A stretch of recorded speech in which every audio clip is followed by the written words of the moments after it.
দেখা নাই আগে পিছে এনে ছবি দেখা নাই আগে এনে ছবি দেখা নাই খালি চকীৰ সন্মুখত মুখ্যমন্ত্ৰী হিমন্ত বিশ্ব শৰ্মাৰ ভাষণ কি বুলিনো আমাৰ ভোটটো দিলো শ্ৰদ্ধাৰ ৰাইজ আজি আপোনালোকে নৰেন্দ্ৰ কৈ গৈছে এফালৰ পৰা উন্নয়নৰ কথা কিন্তু ৰাইজে শুনি আমনি পাইছে হিমন্তৰ কথা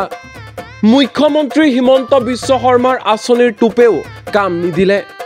টেপ ৰেকৰ্ডাৰত বজোৱাৰ দৰে হেনো বাজি আছে মুখ্যমন্ত্ৰীৰ একেখিনি কথা একেখিনি ঘোষণা বাৰম্বাৰ শুনি শুনি অতিষ্ঠ জনতা কৰিব কি কৰিছে এয়া এই দৃশ্য হৈছে নাহৰকটীয়াৰ ডিব্ৰুগড় লোকসভা সমষ্টিৰ বিজেপিৰ প্ৰাৰ্থী সৰ্বানন্দ সোণোৱালৰ হৈ নিৰ্বাচনী প্ৰচাৰ চলাবলৈ গৈছিল মুখ্যমন্ত্ৰী হিমন্ত বিশ্ব শৰ্মা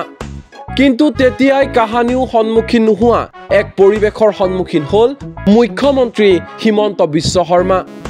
চকী খালি মানুহ নাই উন্নয়নৰ শ্লোগান বজাই আছে কিন্তু নাই কাৰো শুনাৰ সময় নাই শুনিবলৈও জনতাও নাই ৰাইজৰ খুব মুখ্যমন্ত্ৰীৰ একেখিনি ভাষণ একেখিনি ঘোষণা শুনি শুনি হেনো আমনি পাইছে নতুনত্ব বুলিবলৈ মুখ্যমন্ত্ৰীৰ ভাষণত একোৱে নাই যাৰ বাবে মুখ্যমন্ত্ৰী হিমন্ত বিশ্ব শৰ্মাৰ ভাষণ শুনাৰ সলনি ঘৰাঘৰি গৈছে মহিলা কাৰো সময় নাই হিমন্ত বিশ্ব শৰ্মাৰ ভাষণ আধাতে এৰি ঘৰলৈ খোজ লৈছে মহিলাই মুখ্যমন্ত্ৰী হিমন্ত বিশ্ব শৰ্মাৰ নিৰ্বাচনী প্ৰচাৰ সভাত নাই জনতা নাহৰকটীয়াৰ জনতাই প্ৰত্যাখ্যান কৰিলে মুখ্যমন্ত্ৰী হিমন্ত বিশ্ব শৰ্মাক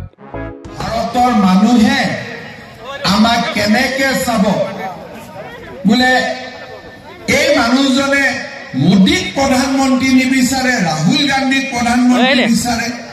আনহাতে এই বিশেষ ভিডিঅ' এতিয়া ভাইৰেল হৈ পৰিছে সামাজিক মাধ্যমত ৰাইজে কৈছে এআই পৰিৱৰ্তনৰ আগজাননী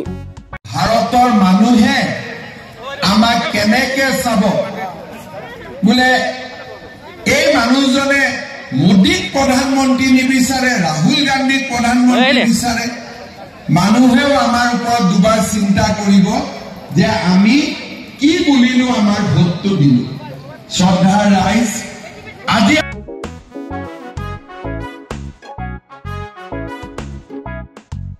নিউজ ডেস্ক এনি টক্স